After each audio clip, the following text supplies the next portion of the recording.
Directly मी बेलमेंटवर आलेले आहे. मधातलं आपल्याला आठवत नाहीये की एक्झॅक्टली आपल्याला आता कुठपासून बघायचं आहे ते. आणि मी जसं सांगितलं की विथ द केस लॉज आणि डॉक्ट्राइन्स बघायचं, तर त्याला आपण उद्या कव्हर करूया. आय थिंक ते झालेलं असेल, बट ऍपवर लेक्चर अपलोड झालेलं नसेल तर कदाचित त्याच्यामुळे आपल्याला कन्फ्युजन असेल. बट तरी of bailment chapter 9 bailment, bailor and bailee define. तर याच्यामध्ये स्पष्ट इथे 2-3 गोष्टी आहेत. JMFC मेन्सला आपण अशा प्रकारे नाही घेत. आपल्याकडे एक रेफरन्स बुक्स आणि नोट्स असतात. तर पहिले आपण एक इंट्रो, डेफिनेशन, इंट्रो, त्याच्यानंतर main body of the answer and then आपण इथे केस लॉज अँड इलिस्ट्रेशन्स आणि सेक्शन वाईज घेतो. हा जो लेक्चर आहे हा लेक्चर कन्झ्युमर कोर्टासाठीचा लेक्चर आहे, कन्झ्युमर बॅचचा लेक्चर आहे हा, बेलमेंटचा.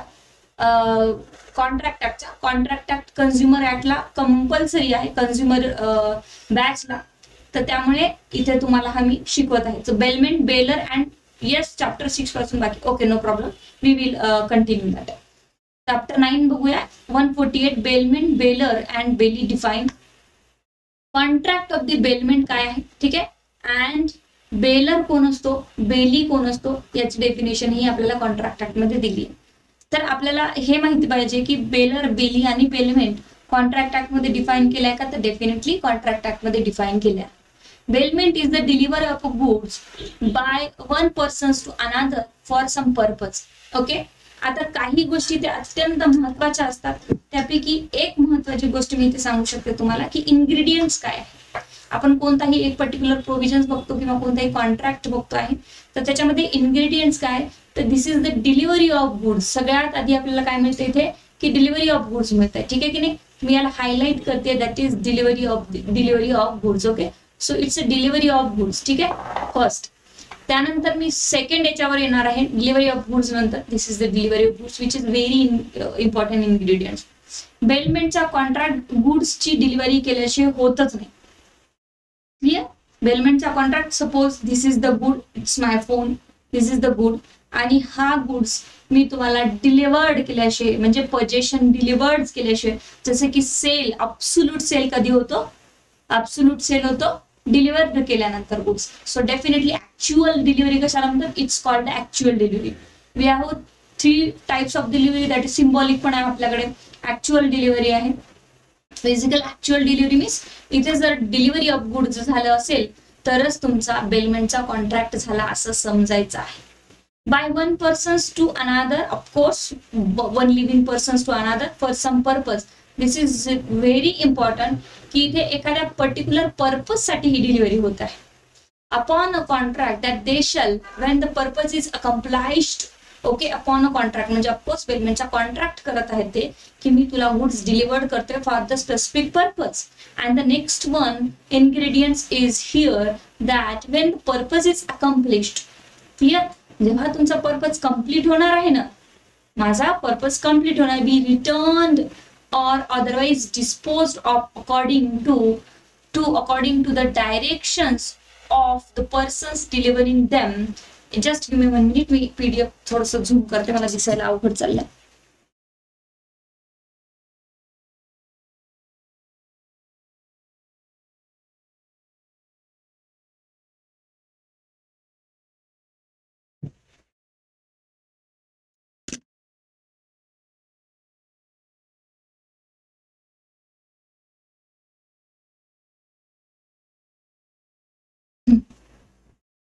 ठीक आहे,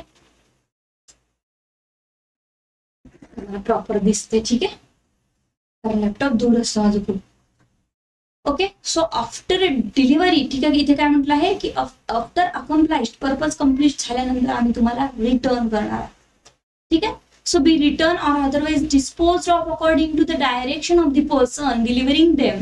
किंवा मग तो डायरेक्शन देईल की तुम्ही ना आता माझ्या बहिणीकडे देऊन टाका, माझ्या भावाकडे देऊन टाका, माझ्या सिनियरकडे देऊन टाका, की माझ्या कॉलेजमध्ये देऊन टाका, की माझ्या घरी देऊन टाका. Okay, so the persons delivering the goods is called, so according to the directions of the person delivering them, the person delivering the goods is called the bailor and the persons to whom they are delivered is called the bailee. आता या sections मध्ये आणि याच्यामध्ये आपल्याला sorting out करणं खूप महत्वाचं आहे. सॉर्टिंग आउट म्हणजे काय की बेलमेंट एक बेलर आहे आणि एक बेली आहे. ठीक आहे. So it's a bailor and bailee. तर बेलर आणि बेलीमध्ये आपल्याला इथे सगळ्यात महत्वाचं आहे की आपल्याला इथे 2-3 गोष्टी खूप महत्वाच्या आहेत की एक बेलर आहे जो डिलिव्हर्ड करतोय गुड्स आणि दुसरा आहे बेली जो की इथे डिलिव्हरी घेतोय. ठीक आहे की नाही. तर आता जाऊया आपण सॉरी वर्ड फाईल मी ओपन केली आहे चुकून. 1 मिनिट.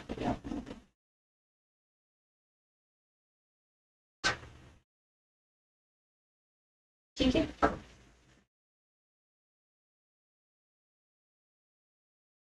तर यामध्ये आपल्याला इन्ग्रेडियंट्स काढून बघायचे आहे. म्हणजे तुम्ही कोणत्याही परीक्षेला जाल, इव्हन रिटर्न एक्झामिनेशन जरी तुमची असेल ना तर तुम्हाला तिथे मदत होईल प्रॉपरली. ठीक आहे की नाही. आता बघूया इथे 2-3 गोष्टी आपण. सगळ्यात महत्वाची गोष्ट आपल्याला इथे बघायची आहे दॅट इज ठीक आहे पहिली. तर काय इथे यांनी म्हटलं आहे की बेलर हा बेलर आहे. ठीक आहे. आय राहिलं. ठीक आहे. बेलर. ठीक आहे. सॉरी इथे आय करून घ्या चुकून. Versus bailee. ठीक आहे की नाही. बेली हे 2 इथे व्यक्ती आहेत आणि यांच्याकडून जो कॉन्ट्रॅक्ट बनतो तो बेलमेंटचा कॉन्ट्रॅक्ट बनतो. आता बेली सपोज मी आहे आणि तुम्ही बेलर आहे. ठीक आहे की नाही. Pallavi ma'am is a Bailey.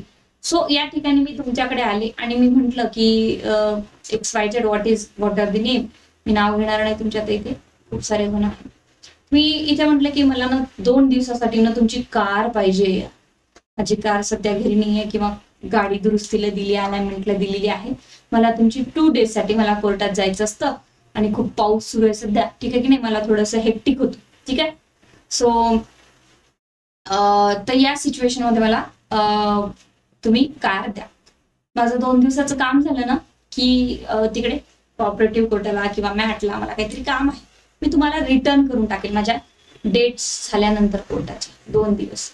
म्हटलं ठीक आहे चालेल काही हरकत नाही. तुम्ही म्हणतात ओके मॅडम काही हरकत नाही तुम्हाला मी देतो कार. ठीक आहे. 2 दिवसासाठी कार दिली आणि तुमचं काम झालं नाही की आम्हाला रिटर्न करून द्या. सर रिटर्न करून द्या.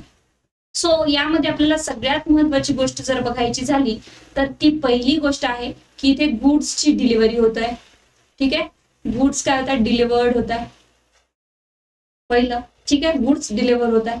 सेकंड गोष्ट आपल्याकडे आहे की बेली आणि बेलर मध्ये 2 लिव्हिंग पर्सन मध्ये कॉन्ट्रॅक्ट होतोय. काय की तुम्ही मला तुमची कार देतात ना इथे कम्युनिकेशन होत आहे.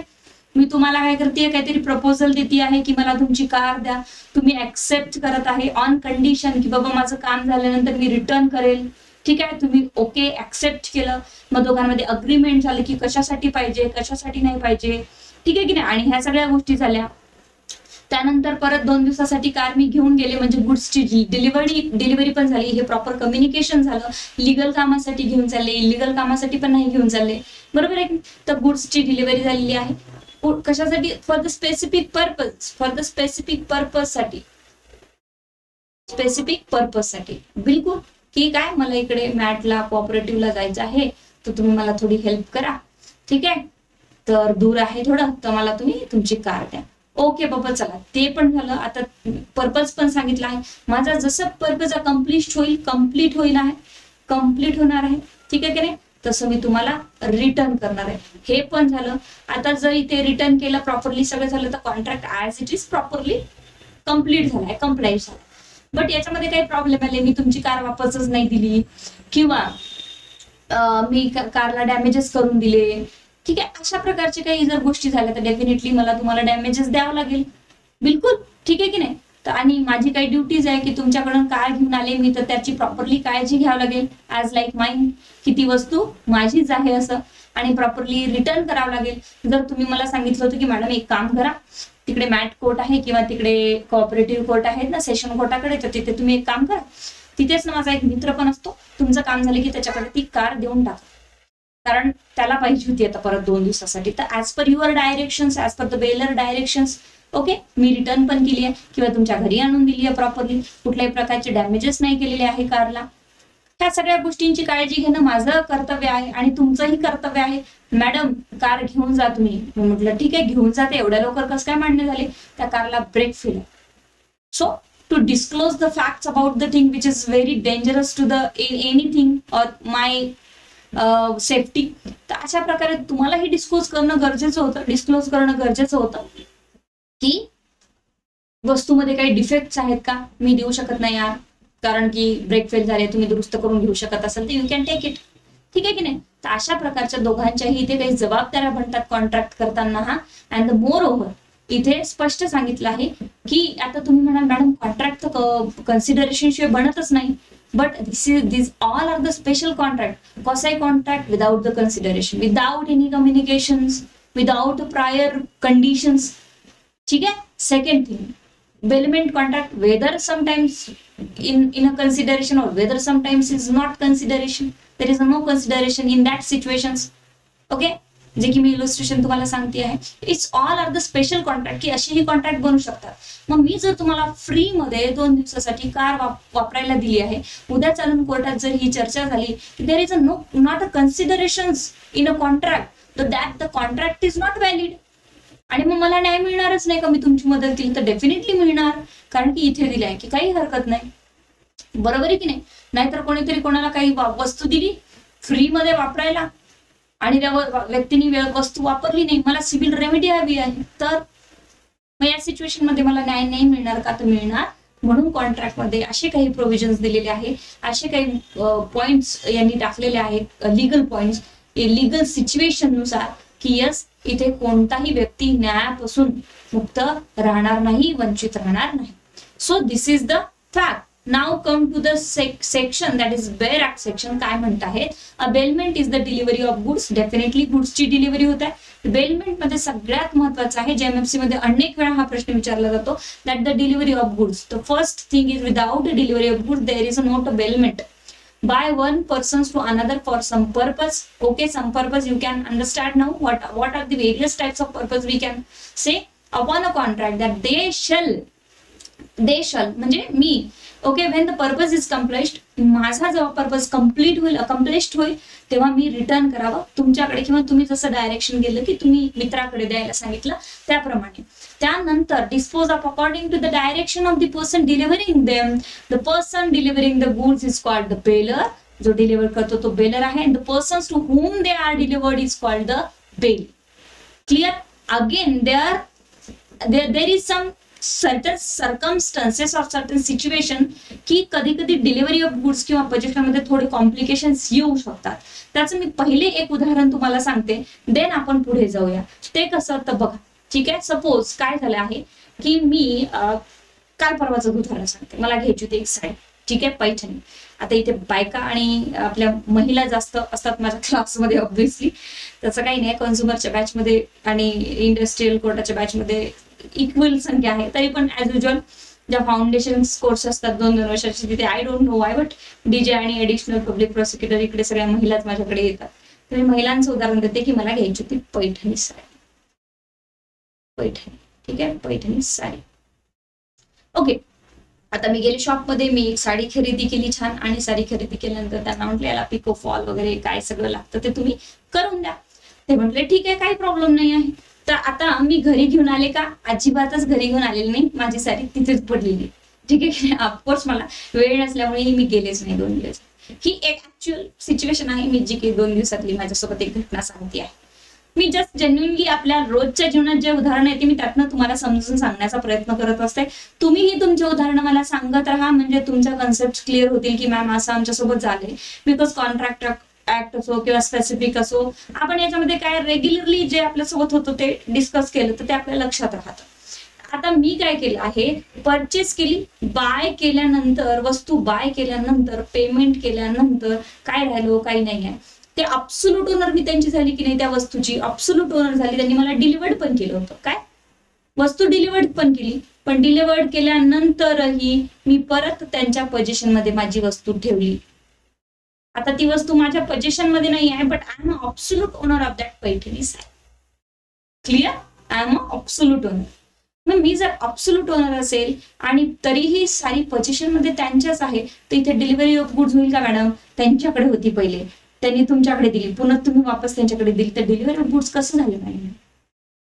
गुड्सची डिलिव्हरी आणलीच नाही ना तुम्ही, घरी आणलीच नाही आहे साडी, तिथेच ठेवली आहे. त्याच शॉपमध्ये तुम्ही पसंत केली, म्हटलं की ही घ्या, तिकडेच मला पिको फॉल करून 2-4 दिवसानंतर वापस द्या.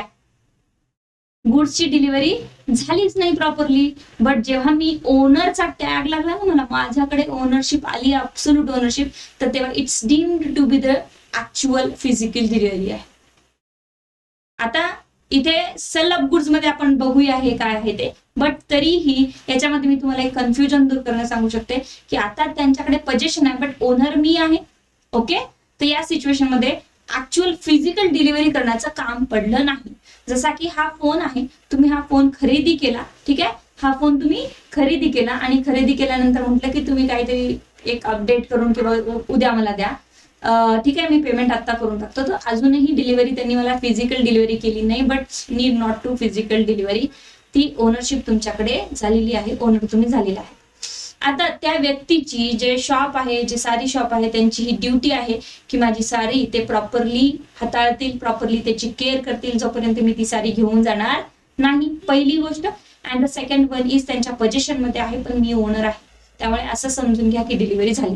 म्हणजे काही सिच्युएशन मध्ये असं होतं की त्यांची वस्तू त्यांच्याकडेच राहते, फक्त ओनरशिप आपल्याकडे डिलिव्हर होते, ठीक आहे की नाही. तर या सिच्युएशन मध्येही असं होऊ शकतं. मी एका शॉपमध्ये गेले, चांगला एक कपडा घेतला आहे, मला ड्रेस शिवायचा आहे, खाली टेलर आहे त्यांच्याकडेच कपडा घेतला आणि त्यांच्याच माणसाने त्यांना देऊन टाकला शिवायला, मी फक्त पेमेंट केलेलं. तरीही मी ओनर आहे आणि मी इथे बेलार, ट्रीटेड मी ऍज अ बेलार, मी बेलार आहे आणि ते बेली आहे. मी त्यांच्याकडे सम स्पेसिफिक पर्पज साठी दिले आहे. तर हा जो कॉन्ट्रॅक्ट आहे विथ कन्सिडरेशन आहे, याच्यामध्ये पैशाची देवाणघेवाण आहे की नाही, ऑफकोर्स आहे. तर मग बेलेबल कॉन्ट्रॅक्ट किंवा बेलमेंट असं कंपल्सरी नाही की तिथे पैसा असावाच किंवा नसावाच. तर हे जे उदाहरण मी सांगितलं विथ द कन्सिडरेशन आहे, no problem. But without consideration आहे हे असलं तरी तुम्हाला लिगल रेमेडी नाही आहे का कोर्टात एन्फोर्समेंट करायची, तर लिगल रेमेडी आहे अकॉर्डिंग टू द बेलमेंट तुम्ही करू शकता. तर हा कॉन्ट्रॅक्ट कन्सिडरेशनचा आहे आणि मी त्यांना ते कपडा किंवा साडी दिलेली आहे 2 दिवसासाठी, ते त्यांचं काम कम्प्लीट झालं किंवा मला कॉल करतील किंवा मी स्वतः जाईल तर मी ते घेऊन येणार. Okay, means I delivered my things or I deliver my Paithani sari to the belly for specific purpose. What is the specific purpose? To modified it. ठीक आहे, मॉडिफाईड करा आणि मला रिटर्न द्या. आणि मी जर त्यांना सांगितलं की एक काम करा, माझी बहीण येईल, तिलाच तुम्ही देऊन टाका, तर ऍज पर माय डायरेक्शन ते तिला देतील. So it's a bailment contract. तर इथे सेकंड क्लॉज मध्ये हे मी जे आता उदाहरण सांगितलं ते दिलं आहे की if a person already in a position of the goods of another contract, तो पर्सन ऑलरेडी पोझिशन मध्ये आहे, त्याच्याकडेच पैठणी साडी होती, मी घ्यायला गेले, मी परचेस केली, त्याच्याकडेच ठेवून आले. To hold them as a bailee, तर तो माझं पेमेंट झाल्यानंतर, मी ओनर झाल्यानंतर मला पेमेंट रिसिप्ट दिली, मी ओनर झाली आता. तर या सिच्युएशन मध्ये तो hold them as a bailee, आता माझी जी साडी आहे तो होल्ड करेल as a bailee, not a owner, not a bailor. पहिले तो बेलर होता, पहिले तो ओनर होता, त्यांनी मला सेल केली, नंतर मी त्याच्याकडेच ठेवली, तर तो आता बेली झाला. He thereby becomes the belly and the owner becomes the bearer of such a goods, although they may not have been delivered by way of a bailment. भले आपण बेलमेंटच्या कॉन्ट्रॅक्ट करून, जसं की कारचं उदाहरण सांगितलं मी तुम्हाला, ऍक्च्युअल फिजिकल डिलिव्हरी हाताने तुम्हाला दिलेली नाही आहे, असं काही फरक पडणार नाही. पण अशा परिस्थितीत जरी कॉन्ट्रॅक्ट झाला असेल, नुसता टॅग बेलर बेलीचा चेंज झाला, ओनर सेलरचा, ओनर बायरचा चेंज झाला असेल, सेलर बायरचा, तरी डेफिनेटली इथे बेलमेंटचा कॉन्ट्रॅक्ट म्हणूनच त्या कॉन्ट्रॅक्टला ट्रीट केलं जाईल. Any doubt here? कोणाला काही डाऊट असेल तर प्लीज तुम्ही विचारू शकता. तुमचा माईक ऑन आहे, ठीक आहे. तरी मी एकदा चेक करून घेते की तुमचा माईक ऑन आहे की नाही. येस, ऑन आहे ना?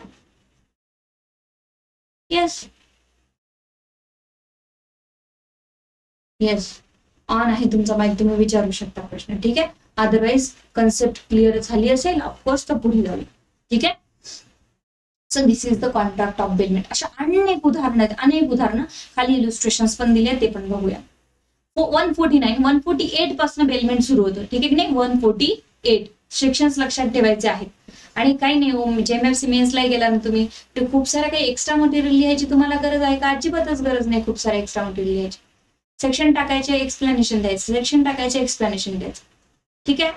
असं खूप सारं लिहिल्याने जेएमएफसी पास होणार नाही. Delivery to bailee, how made? The delivery to the belly may be made by doing anything which has the effect of putting the goods in the possession of the intended bailee or of any person authorized to hold them on his behalf. Okay, हा जो delivery to bailee how made कशी होणार, तर definitely the delivery to bailee may be made by doing anything which has been effect to putting the goods. ठीक आहे, कशाही प्रकारे करा, पण इफेक्ट आहे इंटेंडेड बेली, जो position of the intended bailee or of any person authorize to hold it, की intentionally put delivered झाले पाहिजे. ठीक आहे की नाही, तर अशा प्रकारे तुम्ही डिलिव्हरी करू शकता. So bailor's duty to disclose fault in a goods bill काय आहे बघूया हे. ठीक आहे, bailor's duty to disclose fault in a goods bill. Okay, bailor's duty आहे. आता इथे आपल्याला नेहमी मेन्स एक्झामिनेशन मध्ये येतं की rights of the bailor, duties of the bailor, rights of the bailee and duties of the bailee. Okay, so bailor's duty to disclose fault in a goods bill. आता suppose मी bailor आहे आणि मी तुम्हाला काहीतरी हा फोन, तुम्ही मला म्हटले की मॅडम तुमचा फोन 2-3 दिवसासाठी आम्हाला द्या. ओके, तर मी म्हटलं ठीक आहे, काही हरकत नाही, तुम्ही घेऊ शकता 2 दिवसासाठी. Okay, no problem. आता या सिच्युएशन मध्ये माझी ही ड्युटी आहे, जसं की मी तुम्हाला कार, माझ्याकडे कार आहे, तर मी तुम्हाला म्हणेल की ठीक आहे तुम्ही कार घेऊ शकता 2 दिवसासाठी, नो प्रॉब्लेम, घ्या. या सिच्युएशन मध्ये मला डिस्क्लोज करणं गरजेचं आहे की मी इथे माझी कार बिलकुल वर्षभर झाले चालवलेली नाही आहे, त्याचे ब्रेक फेल आहे, त्याचं काही पार्ट बरोबर नाही, त्याचा काच बरोबर नाही, त्याचे वायपर बरोबर नाही, सगळं काही खराब आहे, ज्याच्यामुळे तुम्ही सेफली त्याला चालवू शकत नाही. ठीक आहे, अशा अनेक गोष्टी इथे दिलेल्या आहेत.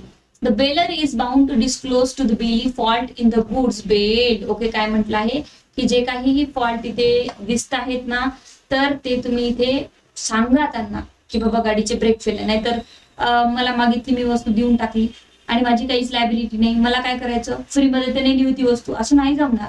तुम्हाला सांगावं लागेल तिथे की बाबा इथे फॉल्ट आहे गुड्स मध्ये, सो प्लीज तुम्ही इथे लक्ष ठेवा किंवा नेऊ नका, ही मी देऊ शकत नाही तुम्हाला. So the baler is bound to disclose, हा बाउंड आहे डिस्क्लोज करायला ह्या सगळ्या गोष्टी, काय की फॉल्ट आहे बाबा, नेऊ नकोस, disclose to the bailee faults in the goods bail of which the baler is aware. Bailor is aware, पण मलाच माहित नव्हतं माझ्या गाडीचे ब्रेक कधी फॉल्ट झाले ते, बरोबर आहे की फेल झाले ते, तर मग माझी जबाबदारी नाही, इंटेन्शनली मी ते केलेलं नाही आहे. ओके, सो या सिच्युएशन मध्ये तुम्हाला सांगणं गरजेचं असतं. ठीक आहे, so come to the point. ठीक आहे, सो इथे सांगितलंय की अवेअरनेस असणं गरजेचं आहे आपल्या वस्तूबद्दल, आणि दुसऱ्यांना देताना अवेअरनेस होती तर सांगणंही गरजेचं आहे. मुद्दाम ब्रेक फेल झालेली गाडी दुसऱ्याला कधी देऊ नका. And which materially interfere with the use of them or expose them barely the extraordinary risk, and if he does not make such a disclosure, he is responsible for damages arising to the bailee directly from such a fault. Okay, काय म्हणताय तिथे की तुम्ही मलाच car मागितली, मी तुम्हाला car दिली, पण कार दिली आणि त्यानंतर मला माहिती होतं की ब्रेक फेल आहे, तुमचा ऍक्सिडेंट झाला, आता तुमचे डॅमेजेस देण्यासाठी मी लायबल आहे का? कारण की मी लपवून ठेवलंय, माझी ड्युटी होती की सांगण्याची तुम्हाला. मी पैठणी साडी घेतली आणि ती शॉपमध्ये ब्लाऊज शिवायला किंवा वॉट एव्हर काहीतरी करायला दिली, प्रेसला दिली, ड्राय क्लीनला दिली, त्यांनी ती खराब केली, आता ते लायबल आहे माझ्या डॅमेजेस मला देण्यासाठी. ठीक आहे, तुम्ही ते बेली असो किंवा बेलर असो, जो कोणी डिफॉल्ट करत आहे तर त्याचे डॅमेजेस देण्यासाठी डेफिनेटली लायबल आहे. ठीक आहे, दोन्ही सिच्युएशन मध्ये कळलं तुम्हाला. भले तुमची वस्तू असू द्या, पण तुम्ही दिली तेव्हा तुम्हाला माहिती होतं का की त्याचे ब्रेक फेल आहे, बरोबर आहे की नाही, तर तुम्ही इथे लायबल आहात. If the goods are bailed for hire, the baler is responsible for such a damage whether he was or was not aware of the existence of such a fault in the goods bailed. आता इथे separately एक यांनी clause टाकलेला आहे. जसं मी तुम्हाला केव्हाचं कारचं उदाहरण सांगते, कारचं, आणि विदाउट कन्सिडरेशन सांगितलं होतं, पण माझा बिझनेसच आहे, मी कार किरायनी देते, माझं एक टुरिस्टचं ऑफिस आहे, ठीक आहे की नाही, टुरिझमचं, आणि मी गाड्या वगैरे किरायनी देते, सगळ्यांना रेंटवर देते. आता मी तुम्हाला रेंटवर कार दिली, मला त्यातलं माहिती असो नसो, आणि त्या गाडीमध्ये जर काही फॉल्ट निघाला तर मी 100% मी अवेअर असेल नसेल माहिती नाही, अवेअर असणं गरजेचं नाही, नसणं गरजेचं नाही, ती ड्युटी आहे, ऑलवेज मला डॅमेजेस द्यावं लागेल. ठीक आहे की नाही. एखादी बस आहे, एखादा आता जसं की विमान क्रॅश झालेलं आहे, त्याच्यामध्ये माहिती होतं का त्यांना की क्रॅश होणार नाही होणार, पण डॅमेजेसला एअर इंडिया लायबल आहे. Always always liable. ठीक आहे की नाही. तर इथे म्हटलं if the goods are bailed on for hire, मी हायर केलेलं आहे माझी वस्तू तुम्हाला, तुम्ही माझी कार एका दिवसासाठी किरायाने घेऊन गेलात, the baler is responsible for such damages. Okay, मग तुम्ही मी म्हणेल की मला तर माहिती नव्हतं माझ्या गाडीचे ब्रेक फेल आहे. तुला माहिती असो नसो, तुझी गाडी खराब निघाली, तुझी ड्युटी होती हे सगळं चेक करून देण्याची, आणि तरी चेक जरी करून दिलं असेल तरी काही फरक पडणार नाही, तू लायबल. ठीक आहे की नाही. Weather he was or was not aware, काही फरक पडणार नाही, कारण तू पैसे घेतलेस ना तुझ्या वस्तूचे, of the existence of such a fault in the goods field, जे काहीही फॉल्ट तुमच्या गुड्स मध्ये अराईज झालेला आहे त्यामुळे समोरच्या व्यक्तीला बेलीला डॅमेजेस झालेले आहेत, तर तुम्ही भरून द्या. क्लिअर. जिथे कन्सिडरेशन असतं तिथे थोडी लायबिलिटी जास्त लागते, लक्षात ठेवा. ठीक आहे. जिथे कन्सिडरेशन नसतं तिथे इंटेन्शन अवेअरनेस जास्त बघितली जाणार आहे, कारण त्या व्यक्तीचा काही दोष नसतो, पण डेफिनेटली इंटेन्शन डॅमेजेस तर बघितलं जाणार आहे. ठीक आहे की नाही. Yes yes. Come to the next. काहीही डाऊट असेल तर पटकन विचारत जा. असं काही नाही आहे की आपलं ऑनलाईन क्लास आहे तर बिलकुलच काही विचारायचं नाही, सगळं ऐकायचं. अदरवाईज नसेलच विचारायचं इथे तर डोंट वरी, आपण क्लास झाल्यावरही याला कंटिन्यू करू शकतो discussion. Okay, come to the next. A lends horse which he knows to be vicious, पागल टाइप थोडासा. ठीक आहे, थोडासा बिघडलेला माइंड, विशियस काय म्हणू शकतो आपण त्याला. To be. ओके, बी ला दिलेला आहे and he does not disclose the fact. Okay, he does not disclose the fact that the horse is vicious. The horse runs away, B is harmed and injured. A is responsible to B for damages sustained. Simple आहे. माझ्याकडे एक horse होता, घोडा, तगडक तगडक धावतो तो छान, पण थोडासा सर्किट पण आहे, तो मलाच हँडल होतो, कुणाला हँडल होत नाही. तुम्ही आलात माझ्याकडे, मॅडम प्लीज तुम्ही मला 2-3 दिवसासाठी किरायाने द्या किंवा कसंही द्या, हॉर्स द्या, किंवा माझं लग्न आहे, लग्नात नाचायला द्या. अशा प्रकारे जर हॉर्स घेऊन गेलात आणि तो पागल आहे थोडा आणि त्यांनी तुम्हाला पाडलं, तुम्ही इंज्युअर्ड झाला, मग तुम्ही म्हणाल मॅडम हे तुम्ही आम्हाला आधी नाही सांगितलं, मग माझा घोडा तर पागल आहे हा, आणि हा काय करतो, पाडतो कोणाला पण. तुम्ही सांगणं गरजेचं होतं, मला माहिती होतं. ठीक आहे की नाही. आणि हे जर किरायाने घोडी आणली असेल लग्नात, ती पागल असेल ऑलरेडी, तर तो पर्सन ऑलवेजच लायबल आहे, कारण त्यांनी कन्सिडरेशन केलंय, हायर केलंय तुम्हाला. ठीक आहे, त्याला तुम्ही हायर केलंय. ठीक आहे, हॉर्सला.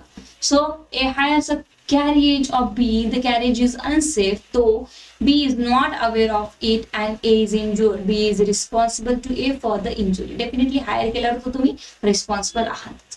तर अशी अनेक उदाहरणं असू शकते. एक उदाहरण सांगते मी की माझ्याकडे डॉग आहे, मी तुम्हाला सांगायला पाहिजे आल्यानंतर की मी घेऊन जाऊ का एका दिवसासाठी, मला खूप लाड येतोय हॉर्स डॉगचा, खूप छान वाटतंय, तुझा क्यूट आहे डॉग. ठीक आहे की नाही.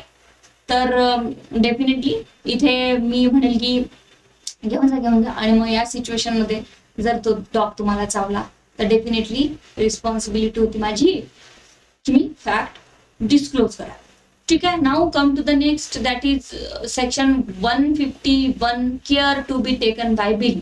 ओके, जसं मी आता तुम्हाला एक इंट्रोडक्शन देतानाच आपण हे पण बघितलं की care to be taken by bailee, this is the duty of bailee. आता JMFC मेन्सला आपल्याला हे सगळं सॉर्टिंग आउट करावं लागतात नोट्स बनवताना, की duties of the bailor, duties of the bailee, rights of the bailor, rights of the bailee. त्यापैकी ही जी सेक्शन इकडे तिकडे दिलेले आहेत हे सगळे care to be taken by bailee. पहिली जी होती ते ड्युटीज ऑफ द बेलार होती की disclose the facts which is he aware of it. And now the second one is the duties of the belly to take care of the goods. जर तुम्ही 2 दिवसासाठी घोडा, 2 दिवसासाठी कुत्रा, 2 दिवसासाठी कार किंवा कोणतीही वस्तू किंवा कोणतेही गुड्स जर घेऊन जात आहे तर तुमची ड्युटी आहे की त्याची टेक केअर करा, जणू काही ती तुमचीच आहे, पहिली गोष्ट. ठीक आहे. तसं मी सांगितलं की मी साडी पिको फॉलला दिली, कुठेतरी फेकून दिली, त्याच्यावर डाग पडले, घाण झाली, इतकी महागडी साडी, तर त्यांची ड्युटी होती ना ती की त्यांनी काळजीपूर्वक माझ्या साडीला जोपर्यंत अकम्प्लाइज होत नाही पर्पज तोपर्यंत वापरायला पाहिजे होती. जरी मी गाडी तुम्हाला हायर केली, किरायाने दिली, रेंटवर दिली, तुम्ही हायर केलेली आहे, पण तुम्ही कशी चालवणार, कुठे नेणार, असं नाही होणार ना. ठीक आहे की नाही. तर डेफिनेटली तुमची ड्युटी होती की माझ्या कारला तुम्ही प्रॉपरली यूज करायला पाहिजे होतं. तर in all cases of the bailment the bailee is bound to take as much care of the goods bailed to him as a man of ordinary prudence would. Okay, कारण की ordinary प्रुडन्स means just आपल्या वस्तूची कशी आपण car असली की त्याला पुसवून वगैरे, आपली बुलेट आपली स्कूटी आपण जेव्हा नवीन नवीन घेतो तेव्हा आपण त्याला पुसवून व्यवस्थित सगळं व्यवस्थित ठेवतो, आपलं घर आपण स्वच्छ ठेवतो, तसंच दुसऱ्याचं पण आपण ठेवावं. आपलंच अंगण नाही दुसऱ्याचंही अंगण आपण स्वच्छ ठेवावं, कमीत कमी दुसऱ्याच्या अंगणात कचरा तरी फेकू नये, ही म्हण आहे. ठीक आहे की नाही. So under similar circumstances take off his own goods of the same bulk, quality and value as the goods paid. तर definitely take off his own goods of the same bulk. तर त्याप्रमाणे take off his own good, माझ्या वस्तू सारखंच मी इथे तुमची ही वस्तू वापरणार आहे, त्याच बल्क प्रमाणे, त्याच क्वालिटी आणि त्याच व्हॅल्यू प्रमाणे मी तुम्हाला रिटर्न पण करणार आहे. ज्या बल्क मध्ये मी तुमच्याकडनं आणली, ज्या क्वालिटी मध्ये मी तुमच्याकडनं आणली, ज्या व्हॅल्यू मध्ये तुमच्याकडनं मी आणली होती, त्याचप्रमाणे मी तुम्हाला रिटर्न पण करणार आहे. So this is the duty of the bailee to take care of the goods. ठीक आहे. सो अशा प्रकारे ही लँग्वेज थोडंसं मेन्स एक्झामिनेशन साठी लक्षात ठेवणी आहे. ही बॅच कंबाईन आहे, याच्यामध्ये फाउंडेशन बॅच JMFC चेही विद्यार्थी आहेत किंवा याच्यामध्ये कन्झ्युमरचे पण विद्यार्थी आहेत. त्यामुळे इथे मी एवढं तुम्हाला खूप डीपली नाही शिकवत आहे, कारण की JMFC फाउंडेशन कोर्समध्ये त्यांना मेन्स कोर्स वेगळे आहे, त्यामध्ये हे परत रिपीट होतं विथ द नोट्स. ठीक आहे. पण आता प्रिलिम्स एक्झामिनेशन साठी बोथ सारखेच आहेत, त्यामुळे मी कंबाईनली घेत आहे आणि you can capture it for the preliminary examinations as per the MCQ pattern. ठीक आहे. सो अशा प्रकारच्या ड्युटीज इथे आहेत. Bailee when not liable for loss etcetera of the things build. Okay, so bailee when not liable for loss etcetera of things build. Bailee not liable for loss. Okay, bailee इथे liable नाही म्हणतात loss साठी, etcetera of things build. तर कोणत्या परिस्थितीत liable नाही आहे? The bailee, in the absence of any special contract, is not responsible for the loss, destruction, or deteriorations of the things built if he has taken the amount of care of it described in section 151. काय म्हटलंय? He has taken, if he has taken the amount of care. Okay, he has taken the amount of care means पैसा नाही, amount of care means मी पूर्ण काळजी घेतली होती. Clear. मी तुमची car घेऊन आले, माझ्या घरासमोर लावली, पार्किंग मध्ये लावली, प्रॉपरली लावली आहे. माझी जशी मी कार पार्क करते, माझ्या कारची जशी मी काळजी घेते तशा प्रमाणे लावलेली आहे. पण एवढा पाऊस आला, एवढा पूर आलेला आहे की सगळ्या छत्रपती संभाजीनगर मधल्या कार वाहून गेल्या. सो मी तर काळजी घेतली होती, पण something that is not in my hand destruction झालंय की माझ्या काही असं स्पेशल सर्कमस्टन्सेस मध्ये नाही. समजा मी असं म्हटलं की भूकंप जरी आला आणि तुझ्याकडनं खराब झाली, तुम्हाला माहित नाही डॅमेजेस द्यायचे, त्या कंडिशनवर मी कार घेऊनच आलेली नाही. अशा अनअब्सोल्यूट किंवा कंडिशन्स, अशा कंडिशन टाकता पण येत नाही ना. ठीक आहे की नाही. अकॉर्डिंग टू द कॉन्ट्रॅक्ट टाकता आपण बघितलं तर या सिच्युएशन मध्ये स्पष्ट सांगितलं आहे की बाबा अशी काही सिच्युएशन आली की ते माझ्या हातातच नाही आहे. मी अमाऊंट ऑफ केअर डिस्क्रिप्शन जे दिले आहे 151 मध्ये त्याप्रमाणे काळजी पण घेतली होती, बट पॉसिबल नाही झालं की त्याची मी प्रोटेक्ट करू शकेल, आणि कोणीच प्रोटेक्ट करू शकलं नाही जनरली. तर या सिच्युएशन मध्ये डेफिनेटली इथे मी लायबल नसणार आहे. ठीक आहे. इन्शुरन्स कंपनी लायबल असेल. ठीक आहे. इन्शुरन्स कंपनी काय म्हणते, जर आमच्याकडून तुमच्याकडून काही चुकून लॉस झाला, जे काही चुकू ना, इंटेन्शनली नाही. ठीक आहे. पुढे बघूया आपण इंडेमनिटी. तर चुकून किंवा दुसऱ्याकडून जर लॉस झाला तरीही आम्ही भरून देऊ. दुसऱ्याकडून म्हणजे भूकंप झाला किंवा दुसऱ्याकडून डॅमेज झाली, याच्यामध्ये तसं म्हटलेलं नाही आहे. याच्यामध्ये पर्सनली तुम्ही लायबल आहात. त्यामुळे जर भूकंप किंवा पूर परिस्थिती अशा काही सिच्युएशन मध्ये जर घटना होऊन तुमचा गुड्स डॅमेजेस झाला असेल तर insurance company will liable for that. You are not. 153 termination of bailment by bailee's act inconsistence with the condition. Termination of bailment by bailee's act, हा कॉन्ट्रॅक्ट बेलमेंटचा आपण टर्मिनेट करू शकतो अकम्प्लिश्ड पर्पज होण्याच्या आधी. तुम्ही माझ्याकडनं 5 दिवसासाठी कार घेऊन गेला होता, पण सेकंड डेलाच मला कळलं की तुम्ही माझ्या कारचा काय केलाय, धिंगाणा करून टाकलाय. Act inconsistence with the condition. मी ज्या कंडिशन अप्लाय केला ते हे बघ बाबा, उन्हात कार ठेवू नकोस, सावलीत कार ठेव, पार्किंग मध्ये ठेव, कचरा वगैरे कार मध्ये काही करू नको, प्रॉपरली कार यूज कर, खूप जोरात जास्त चालू नको, चिखलाने भरून आणू नकोस. A contract of these are all are my conditions, okay, towards the contract. So a contract of the bailment is avoidable at the option of the bailor if the bailee does any act with regard to the goods bailed in consistence with the conditions of the bailment. कुठेतरी उंचावर ट्रॅकिंगच्या तिकडे car माझी घेऊन जाऊ नको, मी condition टाकली होती आणि तुम्ही कार नेली. मी म्हटलं होतं की कार तूच चालवणार, दुसरं कोणालाही देऊ नको. तुम्ही देऊन टाकली मित्राला, भावाला, नेहमी 2 दिवस वापरली, झालं माझं काम, 5 दिवसासाठी घेऊन आलो, तर तू वापरा. आम्हाला दिसलं कोणीतरी तिसऱ्याच्या हातात कार. मी म्हटलं मी तुला दिली होती, तू कस काय तिसऱ्याला दिली? कंडिशन ब्रीच केली बेलनी. At that time bailer contract terminate करा. बेल म्हणजे आत्ताच्या आत्ता माझी कार आणून दे वापस, मला माहिती. Clear? Yes. 154 liability of bailee making a unauthorized use of the goods bailed. Again तेच सिच्युएशन आहे. जर बेली अनऑथराइजली यूज करत असेल, इलिगल पर्पज साठी यूज करत असेल, स्वतः न होऊन दुसऱ्याकडे कुणाला देत असेल, जसं की अनऑथराइज्ड मी म्हटलं होतं की बाबा माझी आई आजारी आहे, माझी आजी आजारी आहे, मला तुझी कार 5 दिवसासाठी दे, आणि मला दिसला हा कुठेतरी हिल स्टेशनवर मज्जा करत मित्रांसोबत. Unauthorised use. ऑथॉरिटी ज्या पर्पज साठी तुम्ही घेऊन गेला तर तो पर्पज नाही आहे, दुसऱ्याच कशासाठी तरी यूज करत आहे. बिलकुल ठीक आहे की नाही? तर अशा सिच्युएशन मध्ये ठीक आहे, मी दिली साडी पिको फॉलला आणि मला टेलरची बायको साडी घालून लग्नात दिसते माझी. That is very silly joke. But मी एक समजण्यासाठी तुम्हाला सांगते, असं काही कोणी करणार नाही, बट मी समजण्यासाठी सांगते तुम्हाला की the bailee makes any use of the goods bailed which is not according to the conditions of the bailment. आपला जो कॉन्ट्रॅक्ट झालाय त्याप्रमाणे कंडिशन्स मध्ये तुम्ही यूज नाही करत आहे. He is liable to make a compensation to the bailer for any damages arising to the goods from the during such use of them. मी वापस तर घेऊन येऊच शकते, बट जर मला वाटलं की कुठे माझ्या साडीवर डागडूग पडले तर मी डॅमेजेस पण मागू शकते. जर मला वाटलं माझी कार कुठेतरी खराब झाली तर मी डॅमेजेस पण मागू शकते. Clear? All are sections very clearly मी एक्सप्लेन करते एकदम सरळ आणि सोप्या भाषेमध्ये, जे की तुम्हाला उदाहरणं आठवतील अभ्यास करताना, पेपर सोडवताना. ठीक आहे? आणि मी जसं अजून तुम्हाला म्हटलं की आपण करूया काहीतरी प्लॅनिंग करूया, की प्रॉपरली आपण अभ्यासाचा टाइम टेबल ठरवूया. म्हणजे तुम्ही अभ्यासाला तरी लागणार 3 तास असं डिवाइड करून आपण प्रॉपरली अभ्यासाचा टाइम ठेवूया. निदान सकाळी संध्याकाळी तरी, त्याच्याशिवाय तुम्ही अभ्यास करणार नाही. ठीक आहे? Yes. Come to the point. आता सीबीआय पब्लिक प्रोसिक्युटर असो किंवा सीबीआयच्या एक्झामिनेशन सुद्धा होणार आहे, त्याच्यासाठी आपण एक बॅच फ्री ऑफ कॉस्ट मध्ये एक बॅच प्रॉपरली प्रोव्हाइड करते मी तुम्हाला, की त्याच्यामध्ये आपण इतका वेळ अभ्यास केलाच पाहिजे. ठीक आहे? मग त्याच्यावर मी काही प्रश्न विचारणार तुम्हाला की खरंच तुमचा अभ्यास झालाय का. म्हणजे मला एक वेळ पाहिजे की ऑनलाईन जरी असेल तर तुम्ही घरी काय करताय. बरोबर आहे की नाही? शाळेमध्ये असंच करायचे टीचर्स, तसं आपण एक प्लॅनिंग करूया. डोंट वरी. ठीक आहे? तुम्ही हे उदाहरण सांगितले ना, हेच आहे, वाचून घ्या. जर नाही आठवले, नाही समजलं तुम्हाला तर प्लीज उद्या परत विचारू शकता. Yes. Come to the next.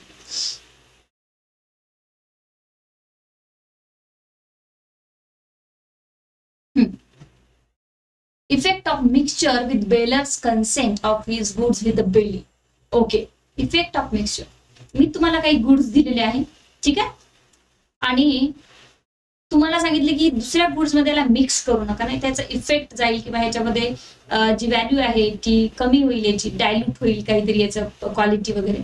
So, if the bailee with the consent of the bailor mixed the goods of the bailor with his own goods, the bailor and the bailee shall have an interest in a proportion of their respective share in the mixtures of this produce. So, इथे काय म्हटलंय, without my consent, me bailor आहे, मी तुम्हाला काहीतरी दिलं. Clear? आणि दिल्यानंतर तुम्हाला मी पर्टिक्युलरली सांगितलं की बाबा ह्याच्यामध्ये त्याला मिक्स करू नका कशामध्ये. ठीक आहे की नाही?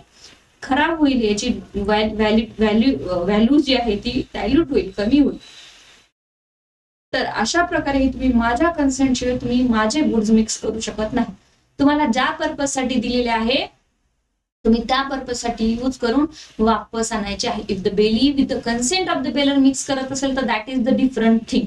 The goods of the bailor with his own goods, the baler and the bailee shall have the interest. जर इंटरेस्ट असेल तरी ठीक आहे, proportional to the respective share in the mixture just produce. But without my consent आणि त्याच्यामध्ये जर damages होत असेल त्या गोष्टीला तर मग तुमची लायबिलिटी आहे, अदरवाइज नाही. Effect of a mixture without a bailer's consent when the goods can be separated. हे दोन्ही सेक्शन्स जे आहेत ते कंबाइनली स्टडी करू शकतो आपण. जसं मी आता सांगितलं की विदाऊट कन्सेंट असेल तर प्रॉब्लेम होईल, विथ कन्सेंट असेल तर काही प्रॉब्लेम होणार नाही. आणि विदाऊट कन्सेंट असेल आणि परत इथे काय गुड्स इथे काय होत आहे, मिक्स केल्यानंतर डॅमेजेस अराईज होत आहे, काहीतरी कुठे ना कुठे डायल्यूट होती आहे एखादी व्हॅल्यू ऑफ द गुड्सची, तर डेफिनेटली त्याच्यामध्ये काय होईल, डॅमिनिश्ड होत, आपण याला डॅमिनिश्ड म्हणतो, म्हणजे व्हॅल्यू कमी होत आहे, थोडं कुठे ना कुठे इफेक्ट पडतात, तर त्याच्यामध्ये डॅमेजेस होईल. बट सेकंड सरळ सरळ सांगतो की पहिलाही सेमच आहे, without bailer's consent and where the goods can be separated. But काही सिच्युएशन मध्ये असं आहे की मी बेलर आहे आणि तुम्ही बेली आहे, ठीक आहे की नाही. सो या सिच्युएशन मध्ये काय झालं की ठीक आहे, काही हरकत नाही की आम्ही मिक्स तर केले गुड्स, पण काही फरक पडत नाही, मिक्सचा काही फरक पडत नाही, that is severable, that is separable, separate करता येतं सरळ, ठीक आहे की नाही. एक स्पर्धा लागली आहे, डॉग स्पर्धा, dog competition, dog running competition, आणि तुम्ही म्हणालात की मॅडम 2-3 दिवसासाठी तुमचा डॉग मला द्या ना. मी म्हटलं ठीक आहे घेऊन जा, मला माहित नव्हतं तुम्ही तिकडे स्पर्धेमध्ये पळायला नेणार आहात म्हणून, तुम्ही घेऊन गेलात, ठीक आहे. पण असायचा काही पर्पज नाही की डॉग मिक्स केलेला सेपरेट करता येत नाही. मी ओके, आता पर्पज कंप्लाय झाला, कोणत्या पर्पजसाठी नाही केलं हे याच्यावरून तुम्ही डॅमेजेस मला मागणारच आहे. बट सेपरेट जर गोष्ट असेल तर डेफिनेटली डॉग जनरली सेपरेट करून आणता येतो, काय असं नाही की तो मिक्स होऊन जाईल मिक्सरमध्ये. So if the Bailey without the consent of baler mix the goods of the baler with his own goods and the goods can be separated or divided, the property in the goods remains in the parties respectively. Definitely the जी काही property remains in the parties respectively, but the bailey is bound to bear the expenses of the separation or divisions and any damages arising from the mixture. इथे दोन गोष्टी आहेत, जरी मी तुमच्या without कन्सेंटनी काही केलं असेल बट त्याच्यावर कोणताच डॅमेजेस झाला नाही, काही फरक पडला नाही, इझिली सेपरेट करता येतं, अशा प्रकारची जर एखादी गोष्ट असेल तर काही फरक पडणार नाही. But me without consent of the baler काही जर करत असेल आणि त्याच्यामुळे काही डॅमेजेस होत असेल तर मला ते डॅमेजेस द्यावं लागेल. आणि जरी डॅमेजेस नाही झाले पण सेपरेट करण्यासाठी काही पर्टिक्युलरली खर्च वगैरे येत असेल तर तो बेलर देणार नाही, मला द्यावं लागेल, कारण मी तुमच्या विदाउट कन्सेंट मी हे सगळं केलं, ठीक आहे. हे बघा, हे a bales 100 bales of the cotton mark, हे मला छोटं छोटं अक्षर खूप दिसत नाही, मी खूप लांब आहे पण वाचण्याचा प्रयत्न करते. Bales 100 bales of cotton marks with the particular marks to be without the consent mix the 100 bales with the, definitely त्यांनी काय केलं आहे की विदाउट द बेलर्स कन्सेंट इथे मिक्स केलेले आहे. जर सेपरेट करता येत असेल तर सेपरेट करा, सेपरेट करायला खर्च येत असेल तर तुम्ही परमिशन तर घेतली नाही तर खर्च तुम्हीच करा. पण या मिक्स केल्यामुळे काहीही जे इथे डॅमेजेस होत असेल तर तेही तुम्हाला द्यावं लागेल, डॅमेजेस नसेल होत तर काही गरज नाही, ठीक आहे. So this is the section. Now come to the next section, that is 157, effect of mixture without baler's consents when the goods cannot be separated. Okay, this is very interesting.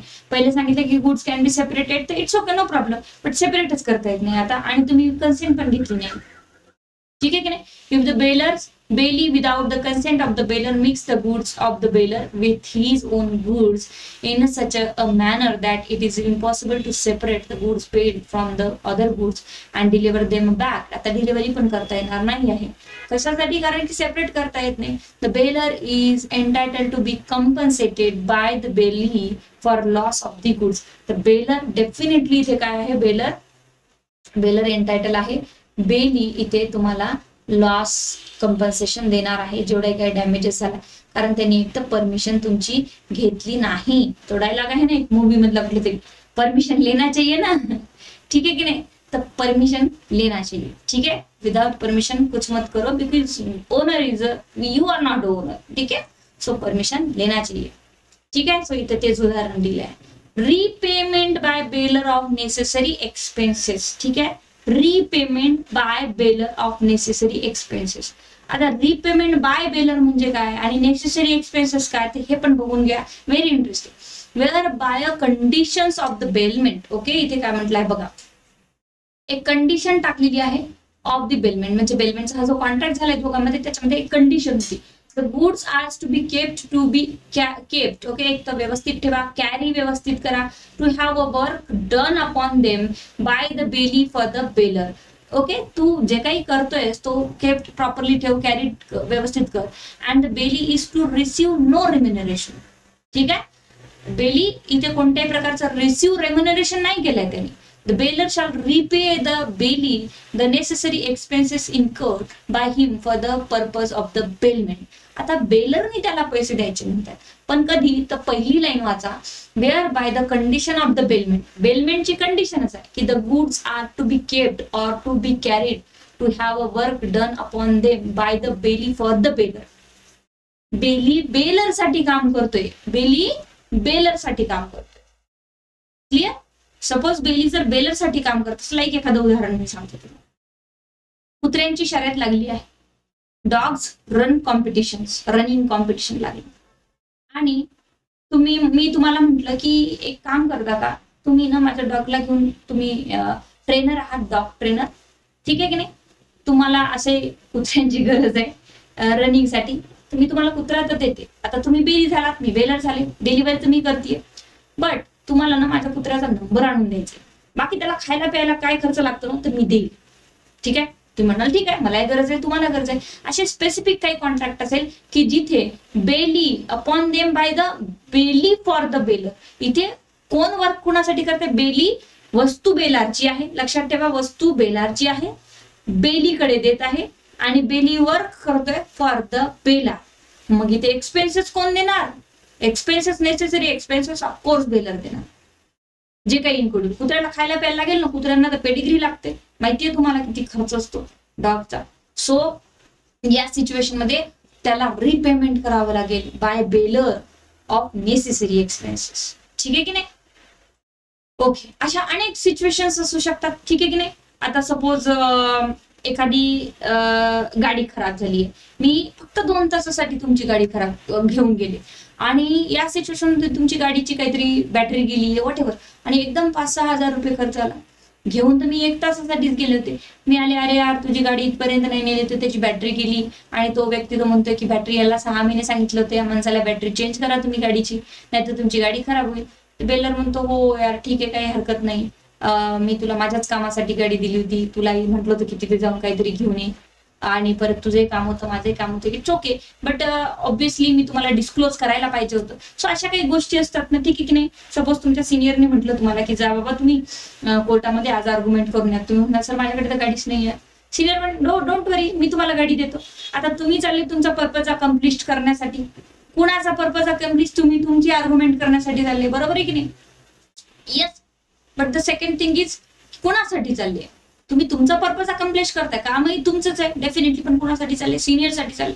आता सिनियरची car घेऊन तुम्ही गेले, सिनियरची car जर घेऊन गेले तुम्ही, तर definitely battery खराब झाली, 5-6 हजाराची बॅटरी कोण टाकणार आहे? एक्सपेन्सेस कोण देणार आहे? Senior, of course. ठीक आहे की नाही?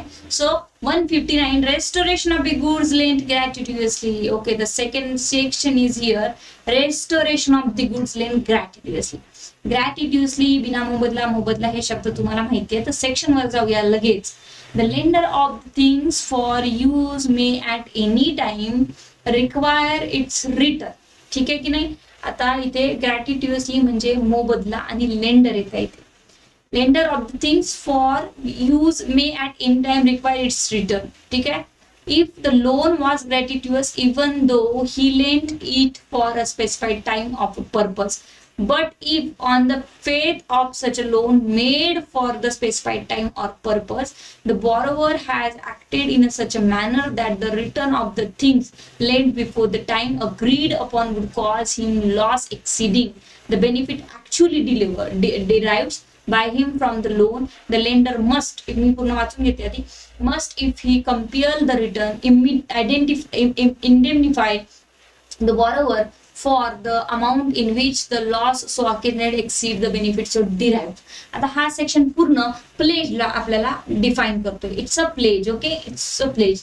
सपोज एखादा कोणताही लेंडर आणि बॉरोवरचा कॉन्ट्रॅक्ट आहे, आणि त्याच्यामध्ये गुड्स डिलिव्हर्ड झालेले आहे, किंवा काही याची गोष्ट डिलिव्हर्ड झालेली आहे, ठीक आहे की नाही? आणि त्याच्यामध्ये जर आता याच्यामध्ये कॉन्ट्रॅक्ट काय ग्रॅटिट्युअस आहे, बिना मोबदला नाही, मोबदला पैशाचा आहे. जर तू माझे पैसे वापस देशील तर मी तुझा वस्तू वापस देईल, अशा प्रकारचा हा कॉन्ट्रॅक्ट आहे.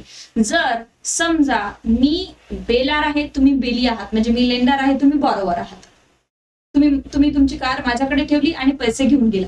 आता तुम्ही जेव्हा मला पैसे वापस देणार तेव्हा मी कार वापस देणार आहे, बरोबर आहे की नाही? ऑब्व्हियसली. बट या सिच्युएशन मध्ये काय झालेलं आहे की मी तुमची कार चालून खराब करून टाकली. क्लिअर?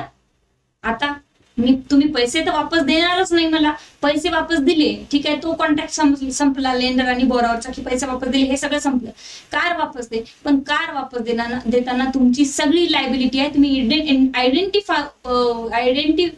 इंडेमनिफाय द बोरोवर, इंडेमनिफाईड करा तुम्ही मला, लॉसची भरपाई करून द्या. तुमच्याकडे ठेवला होता स्पेसिफिक पर्पज साठी, पर्पज काय होता? सिक्युरिटी पर्पज साठी, की मी पैसे वापस देतो, माझी कार तुम्ही ठेवा. हे प्लेज आहे ऍक्च्युली, पण इथे पण एक सेक्शन यांनी दिलं आहे प्लेजशी रिलेटेड, ते आपण तिथे पण बघूया. तर जर कोणत्याही प्रकारे मी तुमची कार खराब केली तर पैशाचा व्यवहार बाजूला, तुम्ही मला डॅमेजेस पण देणार, इंडेनिफाय मीन्स लॉस भरून देणार. 160 वर मी ह्या सेक्शनवर जास्त चर्चा करणार नाही कारण सेम ऍज टू प्लेज आहे, त्यामुळे आपण तिथेही बघू शकतो. 160 रिटर्न ऑफ गुड्स बेल, जेव्हा गुड्स रिटर्न करत आहेत तुम्ही बेलमेंटच्या कॉन्ट्रॅक्ट मध्ये on expiration of the time accomplishment of the purpose. Definitely मी 2 दिवसासाठी तुमची कार घेऊन गेलात किंवा तुम्ही माझी घेऊन गेलात तर 2 दिवसानंतर काय आहे, 1 तारखेला सुट्ट्या संपत आहे मॅडम हायकोर्टाच्या, तुम्ही एक काम करा, सुट्ट्या संपेपर्यंत कुठेतरी फिरायला जा, माझी कार घेऊन जा, नो प्रॉब्लेम, पण सुट्ट्या संपल्या की मला वापस आणून द्या, मला कोर्टात जावं, आधीच पाऊस सुरू आहे, बाईकवर जाऊ शकत नाही. Clear? So in that situation बेलमेंटचा कॉन्ट्रॅक्ट आपल्यामध्ये जो झाला त्याचा टाइम एक्सपायर झाला, 1 तारीख लास्ट डेट होती, 2 तारखेला कोर्ट सुरू आहे, एक्सपायरेशन झाला टाइम, और अकम्प्लायशी झाला पर्पज. 30 तारखेलाच मी वापस आले, पण मी वापस करायला तयार नाही का, 2 पैकी एकही गोष्ट कधी झाली तर अर्लियर कोणती गोष्ट होते तर पटकन तुम्ही वस्तू वापस करायला पाहिजे. It is the duty of the bailee to return or deliver according to the bailer's direction the goods failed without a demand as soon as the time for which they were bailed has expired or the purpose for which they were bailed has been accomplished. ठीक आहे, दोन्ही पैकी कोणताही purpose पहिले complete झाला असेल तर तुम्ही ते बेलमेंटची वस्तू रिटर्न करायला पाहिजे. Bail is responsibility when goods are not duly return. Okay, बेलीची रिस्पॉन्सिबिलिटी आहे की गुड्स रिटर्न करा, आणि त्यांनी कोणाला जर डायरेक्शन दिली असेल तर त्याची रिस्पॉन्सिबिलिटी आहे की झाली की नाही गुड्स रिटर्न प्रॉपरली बघण्याची. So it is the duty of the bailee, it is the responsibility of the bailee when goods are not duly return. If by the default of the bailey the goods are not returned, delivered or tendered at the proper time, he is responsible to the bailor for any loss, destruction or deteriorations of the goods from the time. मी माझ्या एखाद्या ज्युनियरला सांगितलं, ज्युनियरला सांगितलं, विद्यार्थ्याला सांगितलं की बाबा एक काम कर, ही गाडी त्यांच्याकडे नेऊन दे 5 वाजायच्या आत. आता 5 वाजायच्या आत त्यांच्याकडे गाडी पोहोचली की नाही हे मला कॉल करून विचारावं लागेल. ठीक आहे, नाही पोहोचली, तुमचा कॉल आला 7 वाजता की मॅडम गाडी तर अजून आलीच नाही, तर मला बघावं लागेल, नाही झाली तर मी रिस्पॉन्सिबल राहील, मला डॅमेजेस द्यावे लागेल. Principal's liability always prevail. Okay, always the principal is liable. Now come to the 162 termination of the gratuitous bailment by death. A gratuitous bailment is terminated by the death either of the bailor of the bailey or of the bailey. Okay, gratuitous मोबदला घेऊन केलेला considerations. मी रेंटनी car तुम्हाला दिलेली आहे, आज car दिली ठीक आहे, आणि उद्या माझं डेथ झाली, किंवा एक बेलर घ्या, मला कशाला मारता, बेलर कोणी असेल त्याची डेथ झाली तर ग्रॅटिट्युअसली आहे की नाही, मोबदला घेतला. Bailment is terminated by the either of the baler of the Bailey. दोघांपैकी एक जरी कोणी गेलं तर हा कॉन्ट्रॅक्ट इथेच कम्प्लीट खतम होऊन जाईल. ठीक आहे की नाही, उद्या चालून एक लायबिलिटी लागणार नाही कोणाची. आता सेकंड सिच्युएशन आहे की कधी कधी होतं की स्पेशली जर मेन्शन केलं असेल कॉन्ट्रॅक्ट मध्ये की नाही माझी जर डेथ झाली, कारण लांब पिरियडचे जर कॉन्ट्रॅक्ट असेल काही लॉंग पिरियडचे, त्याच्यामध्ये मेन्शन करू शकता तुम्ही काय की उद्या चालून जर तुमची डेथ झाली बेलार किंवा बेलीची तर तुमचे लिगल रिप्रेझेंटेटिव्ह काय राहील, रिस्पॉन्सिबल राहील. पण अशी जर कॉन्ट्रॅक्ट मध्ये कंडिशनच नसेल, अब्सेन्स असेल, तिथे सायलेंट असेल कॉन्ट्रॅक्ट, तर कुणाचीच लायबिलिटी लागत नाही. जर तुम्हाला लॉंग पिरियडचा बेलमेंटचा कॉन्ट्रॅक्ट करायचा असेल तर तुम्ही अशी कंडिशन मेन्शन करू शकता. तर second section is bailer entitle to increase of profit from the goods bailed in this absence of any contract. To the contrary, the bailey is bound to deliver the goods to the bailor or according to his direction any increase of profit which may have accrued from the goods bailed.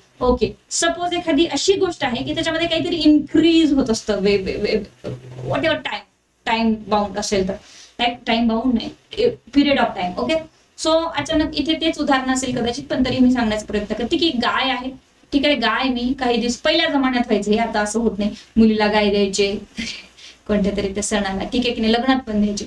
तर अशा प्रकारे काय असतं की ही जी गाय आहे ती गाय दिलेली असेल कदाचित, यस, मुलीला दिली आहे, कोणाला तरी गाय दिलेली आहे, आणि म्हटलं की 5 वर्ष तुम्ही गाय तुमच्याकडे राहू द्या आणि मग नंतर 5 वर्षानंतर आमच्याकडे गाय वापस आणून द्या. This is the bailment contract for the 5 year. त्या गायला बछडा झालाय, ठीक आहे की नाही, बछडा झालाय छोटासा, ठीक आहे, काल्फ म्हणतो आपण त्याला, काल्फ वगैरे, ठीक आहे, काउच काल्फ, ठीक आहे, इथं असेल तेच उदाहरण असेल कदाचित, मी वाचते. तर या सिच्युएशन मध्ये काय झालं की बछडा झाला, म्हणजे इथे काय झालं, इन्क्रीज झालं, म्हणजे या व्यक्तीला काहीतरी प्रॉफिट होणार आहे, बरोबर आहे की नाही. आता ती कॉन्ट्रॅक्ट मध्ये तसं मेन्शन केलं का, in the absence of in the contract to the contrary, तुम्ही काहीच मेन्शन केलं नाही, गाय 5 वर्षासाठी दिली पण त्याचा बछडा वापस येणार का, नाही येणार का, गायला बछडा झाला तर आमच्याकडे वापस द्या, हे काही मेन्शन केलं नाही. The bailee is bound to deliver to the bailor. जर असं असेल तर bailee is bound to deliver to the bailor, जर काही मेन्शन केलं नसेल तर, और according to his direction any increase or profit which may have accrued from the goods paid. जर गुड्सच तुमचे आहे, ठीक आहे की नाही, बरोबर आहे की नाही, तर मग गुड्स पासून प्रॉफिट मिळणार हे तुमचंच आहे. अँसेस्ट्रल प्रॉपर्टी मधून कितीही त्याला 4 वेळ विकून दुसऱ्या प्रॉपर्टी जरी घेतल्या तरी that is deemed to be the ancestral property. तसंच इथे आहे, पण इथे मेन्शन केलं होतं की 5 वर्षासाठी मी गाय घेऊन जाणार आहे, पण त्याला जर बछडा झाला तर मी बेली मी ठेवणार आहे, गाय बेलरला वापस करणार. तर in that situation bailee may not bound to deliver the बछडा calf to the baler. So this is the illustrations here saying that A leaves a cow in the custody of B to be taken care of B. Cow take care करण्यासाठी दिली होती, of the cow has a calf. B is bound to deliver the calf as well as the cow A. yes, generally मी तुम्हाला सांगते की भरपूर अशा गोष्टी असतात आपल्या इंडियामध्ये फार कमी होतात, ते बाहेर देशामध्ये होतात की पाळीव प्राणी जे असतात वर्षासाठी लोक इंडियामध्ये येतात वापस, ते NRIs वगैरे असतात, तर ते काय करतात की त्यांचे प्राणी तिथे ठेवून येतात, ते जे काही इन्स्टिट्यूशन्स असतात त्यांचे अॅनिमल्स इन्स्टिट्यूशन टेक केअर, तर तिथे ठेवून येतात. तर तिथे ठेवल्यानंतर समजा जर एखाद्या प्राण्याने काही बछडा दिला किंवा काही छोटस पपी वगैरे दिला, तर मग ते कोणाला जाईल, तर ते यांनाच जाईल डेफिनेटली, ज्याचा पप्पी असेल तो, ज्याचा डॉगी असेल ते. पण त्यांनी जर मेन्शन केली की या पिरियड मध्ये जर तुमच्याकडनं या डॉगला झालंय काही पप्पी वगैरे, तर ते आम्ही ठेवून घेणार, या कॉन्ट्रॅक्टवरच तुम्ही तिथे ठेवलं असेल तर मग इट्स ओके, तर मग ते बेलीचं असेल. This is very simple. Okay, now come to the 164 bailer's responsibility to bailee. किती वाजले, 4:30ला सुरू केलं होतं ना आपण, 5:30 वाजले, ठीक आहे, बघूया किती संपत आपलं.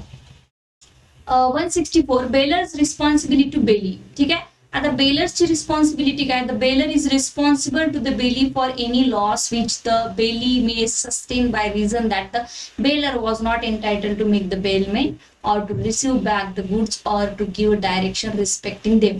Bailers responsibility to बेली ही आहे की ते कोण, सॉरी जस्ट ओके, तर इथे काय झालेलं आहे या सिच्युएशन मध्ये 164 मध्ये की the baler is responsible to the bailee. Bailor इथे रिस्पॉन्सिबल, कोण रिस्पॉन्सिबल आहे, द बेलर रिस्पॉन्सिबिलिटी आहे कोणाला, बेलीला. का बेलीला का रिस्पॉन्सिबल, फॉर एनी लॉस साठी which the bailey may sustain by reason that the baler was not entitled to make the bailment. Baler is not entitled to make the bailment or to receive back the goods or to give a direction respecting them. कधी कधी bailer entitle नसतो, कधी कधी bailer entitle. I am a bailer, I have a car, मी तुम्हाला car delivered केली, तुम्ही घेऊन गेलात 5 दिवसासाठी, पण द फॅक्ट इज दॅट की ती कार माझी नाही आहे. क्लिअर. आता दुसरंच कोणीतरी तिसरा व्यक्ती पिक्चर मध्ये येतं आणि ते तुम्हाला भेटतं तिकडे, आणि म्हणतात काय ही कार कुणाची आहे, तुम्ही कुठून आणली, तुम्ही म्हणतात पल्लवी मॅडमची कार आहे, पल्लवी मॅडमने आम्हाला दिली. तर थर्ड व्यक्ती म्हणते पल्लवी मॅडमची कार नाही, पल्लवी मॅडमच 4 दिवसासाठी माझ्याकडून घेऊन गेल्या होत्या. क्लिअर.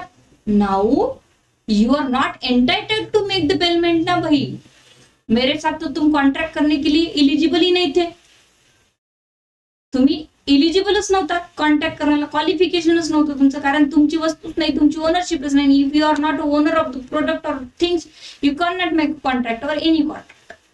Yes definitely. तर बेलमेंटचा कॉन्ट्रॅक्ट करण्यासाठी तुमच्याकडे ऑथॉरिटीज नव्हती, त्या सिच्युएशन मध्ये तुम्ही कॉन्ट्रॅक्ट करून मला खोटं बोलून दिलं. आता तुम्ही रिसिव्ह बॅक करायला एंटायटल आहे का? Definitely not. त्या व्यक्तीने प्रूव्ह करून दाखवलं की ही कार माझी आहे, पल्लवी मॅडमची नाही. तर मी कॉन्ट्रॅक्ट बनवायलाही एंटायटल नव्हते आणि मी ती प्रॉपर्टी रिसिव्ह करायलाही एंटायटल नाही आहे. किंवा मी सांगितले की माझ्या एक्स्ट्रा फ्रेंड कडे नेऊन द्यात, मी त्याच्यासाठी पण रिस्पॉन्सिबल आहे आता. So this is the situation. कळलं?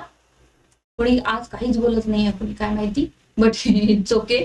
सगळे पावसाचे झोपून शांत आपले मस्त बघता तुम्ही. आणि काय सांगू, जाऊ द्या, असं काही नाही ना, आरामशीर मस्त झोपून, पाऊस येतोय, कानात हेडफोन टाका, मॅडमचं लेक्चर झोपून ऐका. बरोबर आहे की नाही? चहा पीत पीत मस्त. मी बिचारी बडबड करते. It's okay, no problem, it's your right. Okay, the phone is in your hand, तुम्ही काही करू शकता. ठीक आहे, होतं, इट्स ओके, नो प्रॉब्लेम. कोणी काही कमेंट करू शकतं. आजकाल तर जरा काही आमच्या इकडे तिकडे शब्द दिला, युट्यूबवर लगेच कमेंट देतात, मॅडम तुम्ही असं कसं बोललात, तसं बोललात, असं बोललात. बापरे, तुम्हाला एवढा प्रॉब्लेम आहे ना, माझ्या चुकलं असेल ना काही, तुम्ही गुगल करा आणि त्याला करेक्ट करा, एडिट करा. माझंच प्रॉब्लेम सोडा. It's okay. 165 bailment by several joints owner. Severally joints owner मध्ये बेलमेंट होऊ शकता का? ऑफकोर्स होऊ शकता. 2-3 जणांना बेलमेंट करू शकता. So several joints owner of the goods bail them, the bailee may deliver them back to or according to the directions of one joint owner without the consent of all in the absence of any agreement to the contrary. Okay, suppose इथे मी आणि माझी मैत्रीण अजून एक आहे, आम्ही दोघींनी मिळून कार घेतलेली आहे. तर मला जर ती कोणाला द्यायची असेल तर विथ द कन्सेंट ऑफ तिची आणि माझ्या कन्सेंट मध्ये द्यावं लागेल. किंवा याच्यामध्ये joint liability, joint ownership, joint right मध्ये खूप साऱ्या गोष्टी असतात. की सपोज 1 महिना तिच्याकडे कार राहणार, 1 महिना माझ्याकडे राहणार, तर त्या मंथली पिरियड मध्ये me without the consent of the other joint owner कोणालाही देऊ शकते. तशा प्रकारचा आमचा कॉन्ट्रॅक्ट झाला असेल तर. क्लिअर? यस. ठीक आहे, की तुम्ही बेली आहात तर तुम्ही जॉईंटली बेली म्हणून इथे माझ्याकडे येऊ शकतात. म्हणतात की 5 दिवसासाठी कार पाहिजे मॅडम, 3 दिवस त्यांच्याकडे राहील, 4 दिवस माझ्याकडे.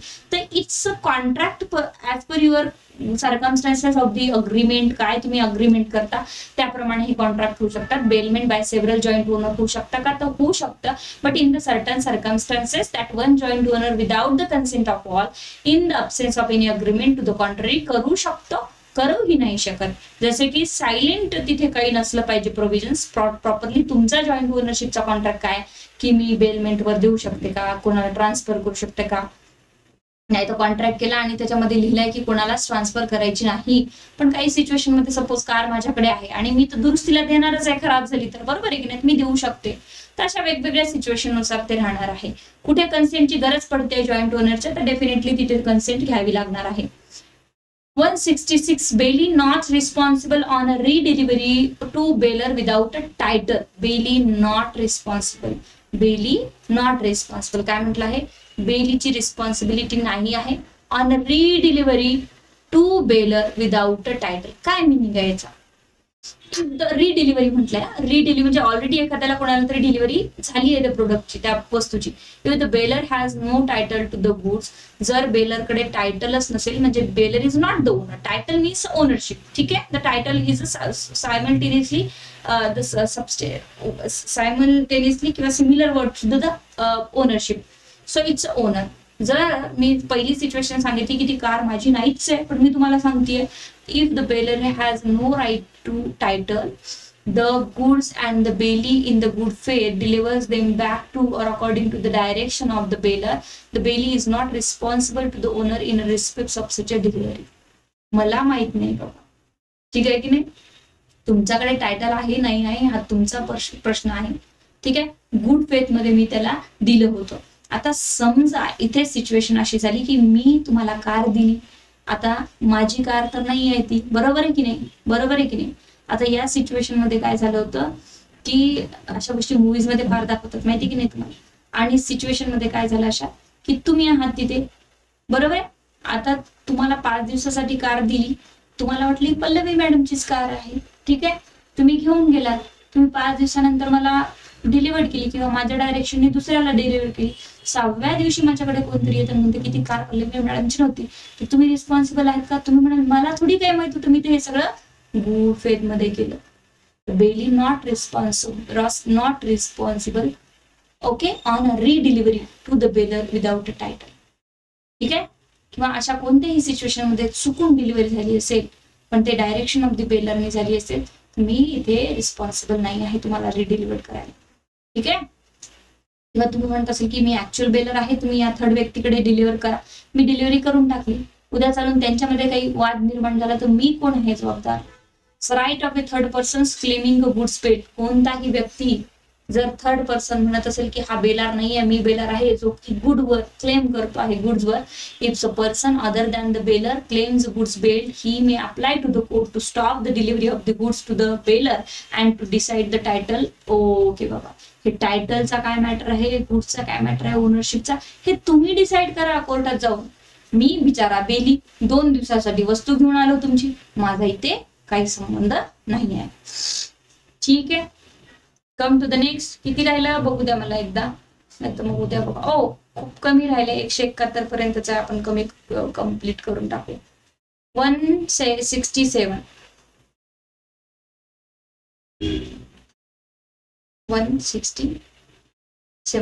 Right of third person claiming goods bailed हे झालं. 168 right of finder of goods may sue for specific reward afford. Okay, काय म्हणतात लेक्चर आहे ना आपलं 7:30 दुसरं हेच लेक्चर मी कंटिन्यू केलंय तुम्हाला आता. The finder of goods. Who is the finder of goods. The first thing. Okay, who is the finder of goods की मला काहीतरी वस्तू रस्त्यावर सापडली आहे तर मला बेली म्हणता येईल का, तर बघा काय म्हणता येते याला पण बेली म्हणायचं का. The right of the right of finder of goods may sue for specific reward offered. Okay, जर मी रस्त्याने जात होते, मला एक सोन्याचा हार मिळाला आहे आणि एक पर्स मिळाली, त्या पर्स मध्ये मला तुमचा ऍड्रेस मिळाला किंवा मी पोलिसांकडे जमा किंवा तुमचा ऍड्रेस मिळाला, डायरेक्टली मी घेऊन आले. ठीक आहे. सोन्याचा हारचं सोडा, बरं ठीक आहे, पण तुमचं घर इतकं लांब होतं की मला ऑटोनी यावं लागलं, माझ्याकडे गाडी नव्हती, मला ऑटोचं भाडं लागले 500 रुपये आणि मी तिथे आले, तुम्हाला मला 500 रुपये यायला लागले, 500 रुपये जायला लागले, माझा टाइम गेला, तो फारच वेगळं गोष्ट. 1000-1500 मला तुमची वस्तू पोचती करण्यासाठी खर्च आलेला आहे. तर आता या सिच्युएशन मध्ये कोणत्या प्रकारे कॉन्ट्रॅक्ट होता, मी तुम्हाला भेटले, तुम्ही मला भेटले नाही, this is the quasi contract. Okay, something done for other. ठीक आहे. In the absence of the contract आपण बघितलंय क्वासी कॉन्ट्रॅक्ट. तर या सिच्युएशन मध्ये तुम्ही लायबल आहात का मला डॅमेजेस द्यायला, ओके, कंपन्सेट करायला, तिथेच तुम्ही लायबल आहात. कारण क्वासी कॉन्ट्रॅक्ट म्हणतो की जिथे कॉन्ट्रॅक्ट नाही आहे पण आहे कुठे ना कुठे, कारण मी तुमची वस्तू पोचते केली. The finder of goods has no right to sue the owner of the compensation for the trouble and expenses voluntarily incurred by him to preserve the goods and to find out the owner, but he may retain the goods against the owner until he receive such a compensation. And where the owner has offered a specific reward for the return of the goods lost, the finder may sue for such a reward and may retain the goods until he receives it. Okay, Mori Lalman Shukla versus Gauri Dutt ही case laws इथे तुम्ही बघू शकता. पहिले काय म्हटलंय, the finder of goods has no right to sue of the owner. Okay, जर मी व्हॉलंटरीली तुम्हाला नेऊन देत असेल तर तो भाग वेगळा, माझं तुमचं कोणत्याही प्रकारे कम्युनिकेशन झालेलं नाही, expenses voluntarily include by him to preserve the goods and to find out the owner, but he may retain the goods against the owner until he receive such a compensation. पण मी retain करू शकते. Okay, आणि मला preservation मी नेऊन देण्यासाठी मी voluntary नाही जाऊ शकत. त्यांनी जर म्हटलं असेल मला की ठीक आहे आणून द्या किंवा काही झालं असेल तर ठीक आहे की नाही, अदरवाईज मी पोलीस स्टेशनला जमा करावं. आता याच्यामध्ये खूप कॉम्प्लिकेशन्स आहे, आपण हे फाइंडर ऑफ गुड्स बघूया. हे तुम्हाला इतकं महत्वाचं नाही, फाइंडर ऑफ गुड्स जेएमएफसी मेन्सला महत्वाचं आहे. तर लालमन शुक्लामध्ये तेच सांगितलं आहे. ठीक आहे, ते जे कम्युनिकेशनच नाही तुमच्यामध्ये, काही तुम्हाला माहितच नाहीये, बट तुम्ही जर रिवॉर्ड सांगितलं असेल ना की हा जर वस्तू कोणाला सापडली ही तर मी तुम्हाला इतकं पैसे देणार आहे, 5000 बक्षीस वगैरे असं असेल, आणि त्याचं कम्युनिकेशन तुमच्यासोबत झालंच नसेल तर तुम्हाला तो रिवॉर्ड मिळणार नाही, बट तुम्हाला कंपन्सेशन मिळेल. कशासाठी, की ती वस्तू प्रिझर्व केली, त्याचा खर्च काय लागलाय त्यासाठी तुम्हाला. ठीक आहे. So has offered a specific reward for the return of good, the finder may sue for such a reward. करू शकतो जर तुमच्यापर्यंत नॉलेज पोहोचलं तर, कम्युनिकेट झालं तर. ठीक आहे. It's given in the Lalman Shukla case. ठीक आहे, खूप फेमस केस आहे ती, पण तुम्हाला इथे प्रिलिम साठी इतकं काही खूप महत्वाचं नाही आहे, कारण हा कन्झ्युमर आणि असिस्टंट रजिस्ट्रारच्या बॅचचा विषय आहे आता सध्या तरी, आपण त्या बॅच साठी घेतोय. पण finder of things commonly on a sale may sell it. Okay, finder of things commonly. Suppose कुठल्याही गोष्टी जर स्पीडी अँड नॅचरल डिकेचे असेल, when a things which is commonly subject of the sale of loss, if the owner cannot be reasonably diligence be found, and or if he refuses upon a demand to pay the lawful charges of the finders may sell it. Definitely मला काहीतरी एक भाजीपाल्याचा पिशवी सापडली आहे, भाजीपाल्याचा गाडा सापडला आहे रस्त्याने, खूप सारा भाजीपाला. मी काय करणार आहे, खराब होऊ देणार का नाही, मी त्याला सेल आउट करणार आणि त्याचे पैसे जपून ठेवणार आणि मग तुम्हाला देणार. It's a duty of every citizen, it's a moral duty. Compulsory, this is not the legal duty to protect the things of other. Okay, compulsory नाही आहे, this is we call the moral duty आहेत आपल्या सिटीजनच्या according to the even constitution duties of the citizen. when the things is in a danger of the perishing, losing, okay, तर कोणती greater part of its value, तर definitely एखादी गोष्ट खराब होती, तुम्हाला कळते की पाऊस पाणी येतो आहे आणि कोणाची तरी वस्तू खराब होत आहे, तर त्याला पटकन सेल करून त्याचे पैसे जमा करून ठेवा आणि जेव्हा होईल त्याला वापस द्या. When the lawful charges of the finder in respect of the things found amounts to 2/3 of its value. So नंतर लॉफुल चार्जेस वगैरे त्याच्यातनं 2/3 वगैरे काढू शकता तुम्ही. ठीक आहे. सो दिस इज द एक कॉन्ट्रॅक्ट मध्ये थोडेसे रेस्ट्रिक्शन्स किंवा एक नियम तुम्हाला दिलेले आहे फाइंडर ऑफ गुड्सला. 170 bailee's particular lien. Okay, lien means right to retain. Okay, lien means right to retain. The contract of lien आपण म्हणतो की राईट टू रिटेन, मला ठेवून घेण्याचा राईट आहे, वस्तू ठेवून घेण्याचा right. Right to retain, right to retain, मला वस्तू माझ्याकडेच ठेवून घेण्याचा राईट आहे. तो कसा, where the bailee has in accordance with the purpose of the bailment render any service involving the exercise of the labor or skills in respect of the goods bailed, he has in the absence of the contract to the contrary a right to retain such a goods and बघा दिले इथे right to retain. okay, until he receives a remuneration, due remunerations for their services he has a render in respect of them. So definitely इथे म्हटलं आहे की like उदाहरण सांगते तुम्हाला, मी माझी वॉच खराब झाली म्हणून दुरुस्तीला दिली. तुम्ही एक स्किल्ड पर्सन आहात, तुम्ही लेबर करत आहात, काम करत आहात, exercise in the bailment contract. आता त्याच्यामध्ये कॉन्ट्रॅक्ट ऑफ बेलमेंट नाही का, डेफिनेटली बेलमेंट कॉन्ट्रॅक्ट आहे. तुम्ही बेली आहात, मी तुम्हाला स्पेसिफिक पर्पज साठी एक गुड्स देते, माझ्याकडचा हा डिजिटल पेन मी तुम्हाला दिला, म्हटलं की तुम्ही दुरुस्त करून 2 दिवसामध्ये वापस द्या. स्पेसिफिक पिरियड साठी, स्पेसिफिक पर्पज साठी गुड्स डिलिव्हर्ड होत आहे, भले इथे कन्सिडरेशन मी तुम्हाला देते, ग्रॅटिट्युअस कॉन्ट्रॅक्ट आहे, मी तुम्हाला पैसे देते, तुम्ही दुरुस्त करून मला वापस देणार आहे. उद्या चालून जर मी तुमचे पैसे नाही दिले तर तुम्ही मला गुड्स वापस देणार नाही. तर बेलीचा राईट आहे बाबा की गुड्स रिटेन करून ठेवणार स्वतःजवळ, जोपर्यंत माझं फीस देणार नाही ना, तू 200 रुपये लागले घड्याळ दुरुस्त करायला, पैसे 200 रुपये ठेवा आणि नंतर मग तुम्ही घड्याळ घेऊन जा. तुम्ही म्हणाल मी ओनर आहे, अरे बाबा असशील ओनर, पण माझे स्किलचे पैसे तर तू दे, दुरुस्त केली ना मी तुझी घड्याळ त्याप्रमाणे. ओके, सो सपोज जर बेलीनी दुसरीकडे कुठेतरी वापरली माझी घड्याळ, बायकोला दिली, मुलाला दिली वापरण्यासाठी, अनऑथराइज्ड त्याचा यूज केला, तर तो लायबल राहील. ओके, पण हा सेक्शन पर्टिक्युलरली बेलीचे राईट सांगतोय तुम्हाला. delivers a rough diamond to be jewelers to be cut and polished, which accordingly done, B is entitled to retain the stone still he is paid for the service he has rendered. मी रफली वाचताय, मला दिसत नाही, एक शब्द वाचते मी, it's okay, no problem. So इथे म्हटलंय की डायमंड दिला आणि त्याला सांगितलं की याला चांगलं कट करून पॉलिश कर आणि याची एक छान स्टोन बनवून अंगठी बनवून दे. अँड देन त्यांनी बनवली, डायमंड त्याच्याकडे पडलेला आहे, तुम्ही पैसे द्यायला तयार नाही त्याच्या स्किलचे, तर तो तुम्हाला कशाला वापस दिला अंगठी, ठीक आहे की नाही, like that. So it's a rights of the Bailey. Now the last section in this chapter, that is 171, general lien of a banker, factors, wharfingers, attorney and policy broker. कोणताही अटर्नी, वकील असो किंवा बँकर असो, factor असो, तुम्ही त्यांचं loan, तुम्ही त्यांचा पैसा, तुम्ही त्यांचं काही वापस नाही दिलं तर त्यांच्याकडे जे वस्तू तुम्ही सिक्युरिटी म्हणून ठेवली ते तुम्हाला वापस देणार नाही. Bankers, factors, wharfingers, attorney of the high court and policy broker may in the absence of the contract the contrary retain any security for a general balance of account. ते रिटेन करू शकतात. Any goods bailed to them, this is called pledge of course. तर त्याच्यात bailment of pledge मध्ये काय काय येतं हे खाली उद्या दिलंच आहे, ते उद्या बघूया. But no other persons have right to retain as a security for such a balance goods bailed to them and unless there is an express contract. जोपर्यंत एक्सप्रेस कॉन्ट्रॅक्ट तसा नाहीये की काही झालं तरी तुम्ही रिटर्न करणार, असे वेगवेगळे कॉन्ट्रॅक्ट असू शकतात, पण जनरली असे कॉन्ट्रॅक्ट नसतात सिक्युरिटीच्या regarding. So this is your bailment chapter. काही नाही समजलं तर व्हिडिओ ऑफ झाल्यानंतर तुम्ही डिस्कशन करू शकता, मला प्रश्न विचारू शकता. तर उद्याचा जो आपला पोर्शन राहणार आहे बेलमेंट ऑफ द प्लेज, आणि सकाळी मी उद्या सीपीसीचं लेक्चर घेऊन टाकते, आज जरी झालं नसेल तरी. तर उद्या आपण बेलमेंट ऑफ द प्लेज आणि एजन्सी हे दोन्हीही चॅप्टर याच वेळेला संध्याकाळी 4 वाजताच्या दरम्यान संपवून टाकूया, बिकॉज मला 3-4 दिवस आता कंटिन्युअसली सुट्ट्या आहे कोर्टला. ठीक आहे, सेशनला नाही आहे, आय नो दॅट, बट थोडं मॅनेज करा. ठीक आहे, तर या पिरियड मध्ये आपण ते पूर्ण संपून टाकूया. ठीक आहे, so this is your contract act, म्हणजे पूर्ण आपला मॅम सेक्शन. हो डोंट वरी, आपण एकदा रिचेक करते मी. I will recheck all the video. जर व्हिडिओ असेल तर I will upload in the app, otherwise we will continue from the sections chapter 6. Okay, don't worry about it.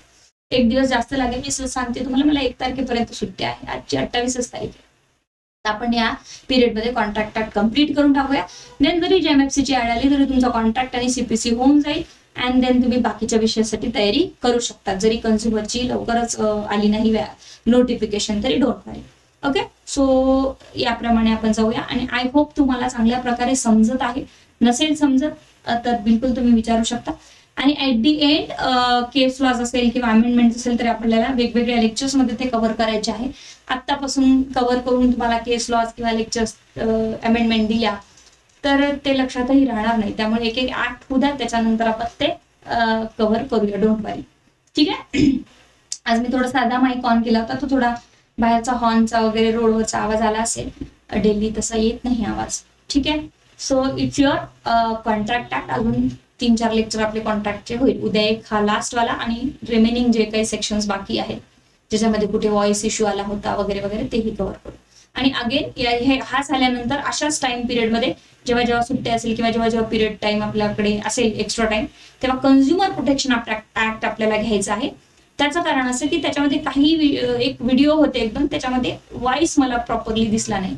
जे live lecture मध्ये होते त्यांना तर काही प्रॉब्लेम नाहीये, त्यांनी ते लाईव्ह लेक्चर मध्ये क्लिअरली आवाज जातो. 2 माईक असतात, लाईव्हचा वेगळा आहे, त्यामुळे तुम्हाला काही अडचण येत नाही. बट रेकॉर्डिंग मध्ये जर काही अडचण आली असेल तर डेफिनेटली आपल्याला ते परत तुम्हाला द्यावंच लागणार, कारण स्टुडंट कंटिन्युअसली ऍडमिशन्स घेत राहतात, तर ते रेकॉर्डिंग बघतात जे आधी लेक्चर झालेत. ठीक आहे, बाकी JMFC फाउंडेशनचे कोर्स परत स्टार्ट होत आहे, प्रिलिमिनरी प्लस फाउंडेशन. सो तुम्ही बघू शकता त्या प्रोसेस. ठीक आहे, सो काही अडचण असेल तर सांगा पटापट, अदरवाइज मी लेफ्ट होते. काही तुमचं डिस्कशन असेल, कळलं नसेल तर सांगा, अदरवाइज मी व्हिडिओ ऑफ करते, then we will discuss. Okay, मी रेकॉर्डिंग ऑफ करते, देन डिस्कस करूया.